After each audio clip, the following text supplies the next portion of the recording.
This is the story of a murder. Not of a human soul, but rather the murder of a once great ship. A ship considered the pride of British Columbia, and a charming lady who transported her passengers in safety and style. This is the story of the SS Princess Louise. August 29, 1921. Wallace Shipyards in North Vancouver, British Columbia. The chilly breeze brought with it the salty air of the harbor, and though rain clouds threatened another deluge, there was a welcoming break in the weather.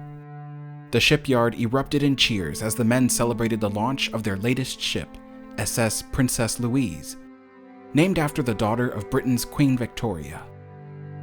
Canadian Pacific Railway's British Columbia Coast Steamship Company was operating a fleet of ships just like these, all named after princess royals.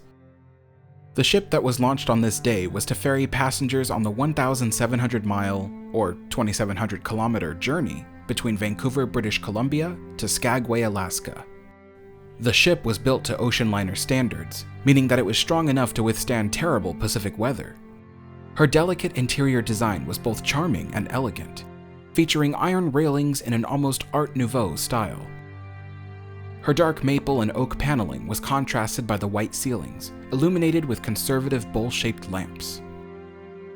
One could almost be mistaken to think they were riding aboard a Cunard or White Star Line ship, and that was on purpose.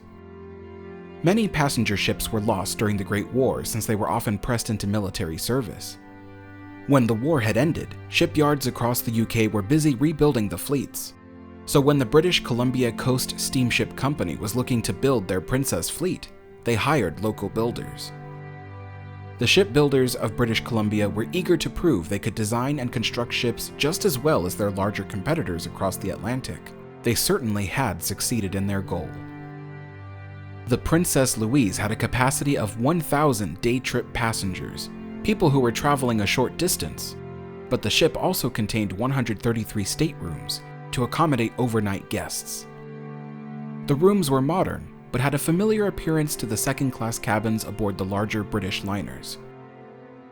The ship was 4,032 gross tons and stretched a length of 97 meters, or 317 feet.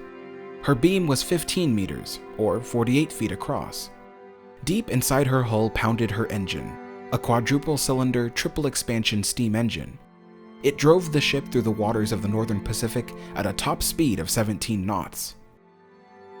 She did her job well and was beloved by the Vancouver locals.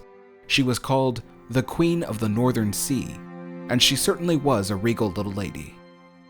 In 1964, the Princess was ready to retire after nearly 42 years of service. She was purchased by Jerry Sutton of Shoreline Holdings and brought to the port of Los Angeles, California.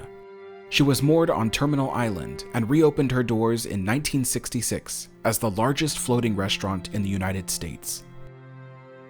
The SS Princess Louise was once again charming tourists and locals, just like she had used to in her heyday. She served up to 2,000 guests per day, and many folks considered her affordable deluxe cuisine to be the finest in LA. Not to mention the views of the harbor aboard her boat deck were captivating. In 1979, she was moved a short distance over to berth 94 in San Pedro, where she would live out the rest of her life. She continued serving banquets, business meetings, soirees, and wedding receptions, earning herself a wonderful reputation. However, the good times didn't last.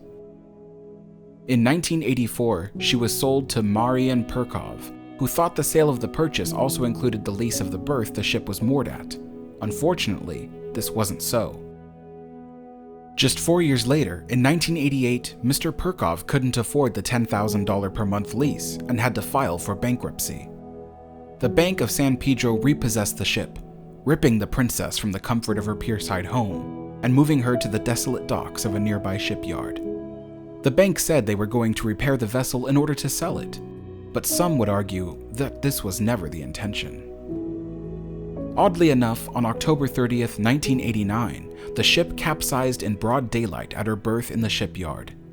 Instead of being immediately refloated, she was left there for several months while the bank thought of what to do with her.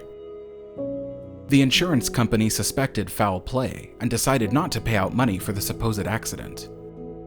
While the ship lay helplessly in the dock, divers pillaged her artifacts and fittings, stealing up to $50,000 worth of items. One of the reports claimed that the looters even held a party on Easter weekend, callously referring to it as the rape of the Princess Louise. The bank was no longer interested in saving the ship, and decided to have her towed out to Catalina Island to be sunk as an artificial reef for diving tourists to visit. On June 30th, 1990, the ship's rotting hull was hauled onto a massive barge.